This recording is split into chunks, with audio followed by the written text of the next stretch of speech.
जो देश के बड़े राज्य हैं, कहते हैं कि दिल्ली का जो रास्ता है वो उत्तर प्रदेश से होकर जाता है, तो उत्तर प्रदेश की 80 लोकसभा सीटें, जो देश में किसी भी राज्य की सबसे ज्यादा सीटें हैं, उसमें उत्तर प्रदेश में क्या स्थिति है इन सर्वे एजेंसीज के सर्वे में, वो देखते हैं। 68 सीटें एनडीए को मिलने का अनुमान है, पिछली बार से भी ज्यादा 68 सीटें इस बार एनडीए को मिलने का अनुमान है। इंडिया को 12 सीटें मिलने की बात है और अन्य के लिए यहां कोई जगह नहीं है। तो इंडिया का मतलब है यहां समाजवादी पार्टी और कांग्रेस का गठबंधन। 80 में से 12 सीटें ही उनको मिल पाएंगी। हालांकि बहुत जबरदस्त चुनाव प्रचार उन्होंने भी किया और बीजेपी का चुनाव प्रचार, उसकी चुनाव मशीनरी हमेशा की तरह बहुत आगे रही इस पूरे मामले में। लेकिन तब भी जो तमाम कोशिशों का नतीजा है, सर्वेज के मुताबिक, एग्जिट पोल्स के मुताबिक बीजेपी के ही पक्ष में जाता दिख रहा है। ये पोल ऑफ पोल्स है। हम आपको एक बार फिर बता दें, जितनी भी एजेंसीज हैं उन सब का जो निचोड़ है, उन सब का जो औसत है, ये उसका आंकड़ा है। और अब हमारा सवाल यह है उत्तर प्रदेश को लेकर, हम खास बात करेंगे कुछ राज्यों की। उत्तर प्रदेश में क्या समाजवादी पार्टी और कांग्रेस की रैलियों में जो भीड़ पहुंच रही थी वो वोटों में तब्दील नहीं हुई? क्योंकि ये कहा जा रहा था कि काफी भीड़ उनकी रैलियों में आ रही है। और उत्तर प्रदेश में एनडीए और बीजेपी की इतनी बड़ी कामयाबी की वजह क्या है, जो सर्वे एजेंसियां बता रही हैं कि इतना जबरदस्त बहुमत सरकार को मिलेगा, उत्तर प्रदेश से इतनी ज्यादा सीटें बीजेपी और एनडीए को मिलने वाली हैं। इस सब पर बात करने के लिए हमारे साथ हैं कई खास मेहमान। हमारे साथ हैं शिवसेना यूबीटी के प्रवक्ता आनंद दुबे। हम इसके साथ ही आपको दिखा दें, ये एनडीए का उत्तर प्रदेश बिहार का अनुमान है। बिहार बहुत ही इस बार दिलचस्प राज्य रहा। बिहार में खास तौर पर यह कहा जा रहा था कि इस बार काफी ज्यादा नुकसान होगा एनडीए को, लेकिन वैसा नुकसान इस बार होता हुआ नहीं दिखा है और एक बार फिर एनडीए जो है यहां सत्ता में आता दिख रहा है। तो इस सब पर बातचीत के लिए हमारे साथ खास मेहमान है इस वक्त जेडीयू के प्रवक्ता राजीव रंजन हमारे साथ हैं और इसके अलावा समाजवादी पार्टी के प्रवक्ता फराज किदवई। सबसे पहले किदवई साहब, आपसे सवाल, जो सर्वे एजेंसीज के तमाम एग्जिट पोल्स बता रहे हैं, क्या मानते हैं आप? सारी एजेंसीज एक तरफा एक तरह से नतीजे बता रही हैं, आप क्या कहना चाहेंगे इन नतीजों पर? देखिए, सबसे पहले तो मैं आपको कुछ सुशील जी, मुझे आपकी आवाज पूरी तरह से नहीं आ रही है। 6 महीने पहले लगभग घोसी में एक उपचुनाव हुआ था और जो घोसी में उपचुनाव हुआ था उसमें घोसी लग रहा था कि उत्तर प्रदेश की राजधानी है और लखनऊ उत्तर प्रदेश की राजधानी नहीं है। इनके सारे central minister, deputy chief minister, सबके सब घोसी में वहां पे डेरा जमाए बैठे थे, लेकिन फिर भी हम 50,000 से ज्यादा के मार्जिन में वहां पर जीते। दूसरी एक बड़ी इंपॉर्टेंट बात यह है कि अभी पूर्वांचल में इलेक्शन हुए, लास्ट 2 फेजेस में पूर्वांचल की 26-27 सीटों के आसपास इलेक्शन हुए, जिसमें से 130 असेंबली कॉन्स्टिट्यूएंसीज आती हैं। आप देखिए कि कैसे भारतीय जनता पार्टी का ग्राफ डाउन हो रहा है कि 2017 में इन्हीं 130 असेंबली कॉन्स्टिट्यूएंसीज में भारतीय जनता पार्टी 87 सीटें जीती थी, जो उसके बाद में कम होकर के 64 हो गई और समाजवादी पार्टी 14 से बढ़कर के 42 हो गई। तो एग्जिट पोल्स की जगह मैंने आपको एग्जैक्ट पोल्स बता दिए, जो एक्चुअल लिटमस टेस्ट होते हैं किसी भी डेमोक्रेसी का, कि उत्तर प्रदेश में जो भारतीय जनता पार्टी का जो गिरता हुआ ग्राफ है, चाहे आप 2014 से देख लीजिए, 2014 में जो इनका वोट शेयर था, जो इनकी सीटें थी, चाहे वो असेंबली ले लीजिए चाहे पार्लियामेंट ले लीजिए, लगातार भारतीय जनता पार्टी गिरती चली जा रही है। और एक हमारा समाजवादी पार्टी हमने भी अपना एक इंटरनल पोल कराया है, जिसके हिसाब से, मार्क माय वर्ड्स, आप कहीं पेन और पेपर पे चाहे तो लिख करके रख लीजिए, alone Samajwadi Party is going to win 50 seats at least in this election. ये आपका बहुत बड़ा दावा है फराज साहब। 50 से ज्यादा सीटें आप सिर्फ और सिर्फ समाजवादी पार्टी को बता रहे हैं। हमारे साथ बीजेपी के प्रवक्ता शहजाद पूनावाला भी हैं। शहजाद साहब, आपका भी स्वागत है। जो फराज किदवई कह रहे हैं, वो कह रहे हैं समाजवादी पार्टी को यूपी में 50 सीटें मिलेंगी, सिरे से वो एग्जिट पोल्स को नकार रहे हैं। आप इन एग्जिट पोल्स पर क्या कहेंगे? सारे एग्जिट पोल बीजेपी को लैंडस्लाइड विक्ट्री बता रहे हैं, एनडीए की लैंडस्लाइड विक्ट्री बता रहे हैं। उत्तर प्रदेश जो सबसे बड़ा राज्य है, वहां 68 सीटें दे रहे हैं। सुशील जी, आपको सबसे पहले मेरी आवाज आ रही है ठीक से? क्योंकि आवाज में कुछ गड़बड़ हो रही है। बिल्कुल, आपकी मेरी आवाज आ रही है तो मैं अपनी बात को प्रारंभ जी जी जी। देखिए, ऐसा है सुशील जी, 2014 में भी समाजवादी पार्टी ने कहा कि वो जीत रही है, 17 में भी कहा, 19 में भी कहा, 22 में भी कहा, 23 के बाईपोल में भी कहा, अब 24 में भी वो कह रहे हैं।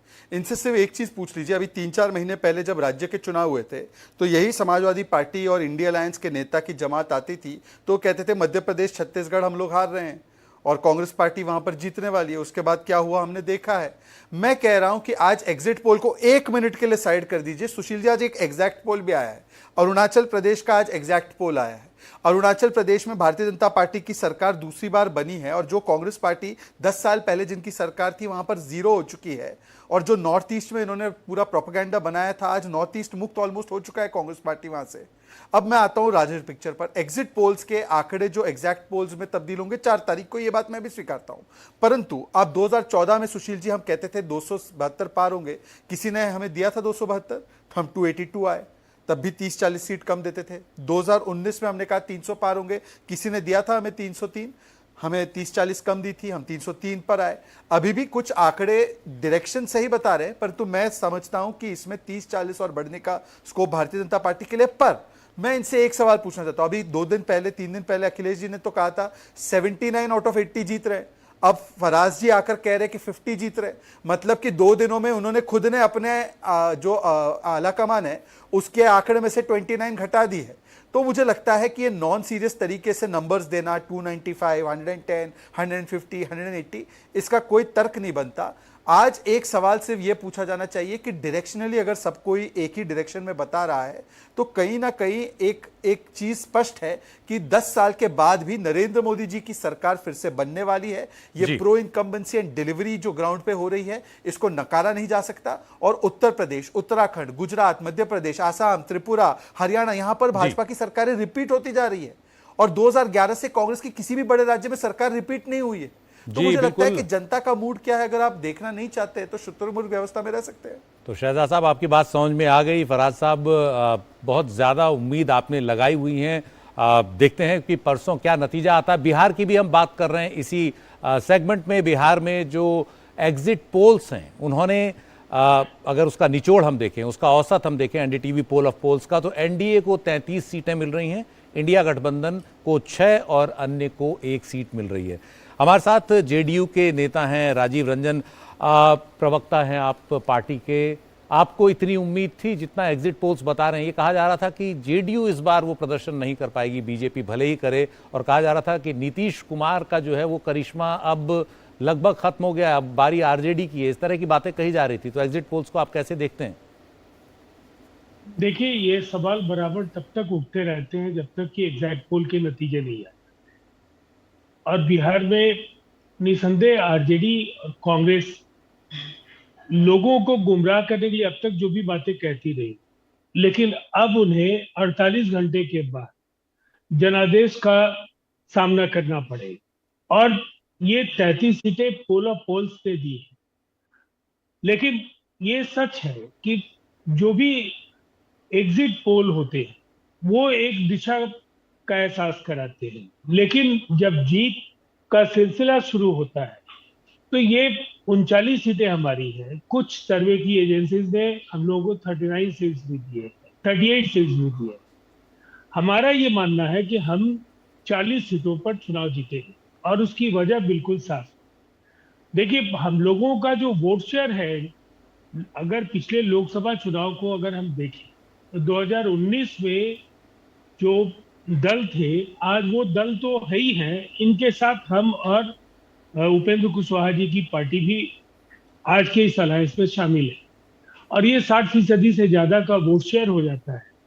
दूसरी तरफ नीतीश कुमार जी को एक जो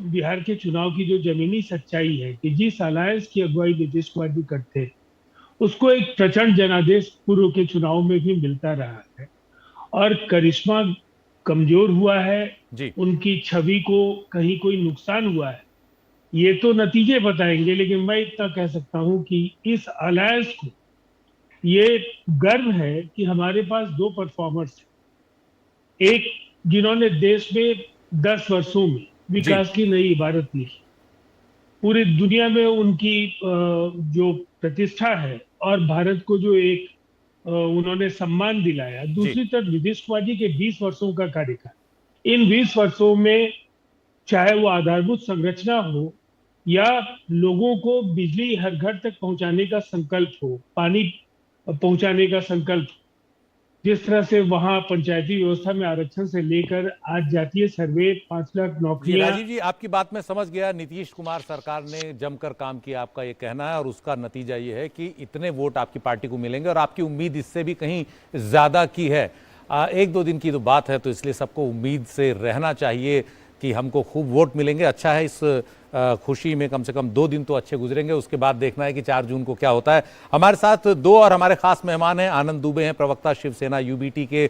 आपसे बात करेंगे आनंद जी अभी महाराष्ट्र के मुद्दे पर भी, और हमारे साथ कांग्रेस के प्रवक्ता मुकेश नायक भी हैं। मुकेश जी, पहला आपसे सवाल, मैंने बीजेपी से भी सवाल लिया है, जेडीयू से भी, समाजवादी पार्टी से। ये जो एग्जिट पोल्स के रिजल्ट हैं, एक तरफा हर सर्वे एजेंसी जिस तरह के रिजल्ट बता रही है, क्या आपको इन सर्वे के रिजल्ट्स पर यकीन है या नहीं? ये तो सब एक ही तरफ जा रहे हैं, कोई भी आपकी तरफ नहीं आया। जी हाँ, बिल्कुल। और हमारे भी अनुमान के बिल्कुल विपरीत है। एग्जिट पोल जो पूरे सर्वे और अपने अनुमान बता रहा है, ये भी हमारे जिस तरह का हमारा अनुमान है पूरे देश भर में, खासतौर से दक्षिण भारत में, केरल में, तमिलनाडु में, आंध्र प्रदेश में, उड़ीसा में, इन राज्यों में, पश्चिम बंगाल में, इवन बिहार में, मध्य प्रदेश में, राजस्थान में, यूपी में भी हमको लग रहा है कि हम बहुत बेहतर प्रदर्शन करेंगे। हमारे सारे अनुमान इस एग्जिट पोल में धराशायी होते हैं। फिर भी कोई बात नहीं, अगर इस तरह के भी अगर रिजल्ट आएंगे तो विनम्रता पूर्वक हाथ जोड़ के हम लोग वो भी स्वीकार कर लेंगे। लेकिन पूरे इंडिया गठबंधन के जितने भी घटक दल हैं और पूरे नेता हैं, इस बार एक अच्छी रणनीति के तहत पूरी शक्ति और क्षमताओं के साथ, और कांग्रेस का एक एक कार्यकर्ता एकजुट होकर ये चुनाव लड़ा।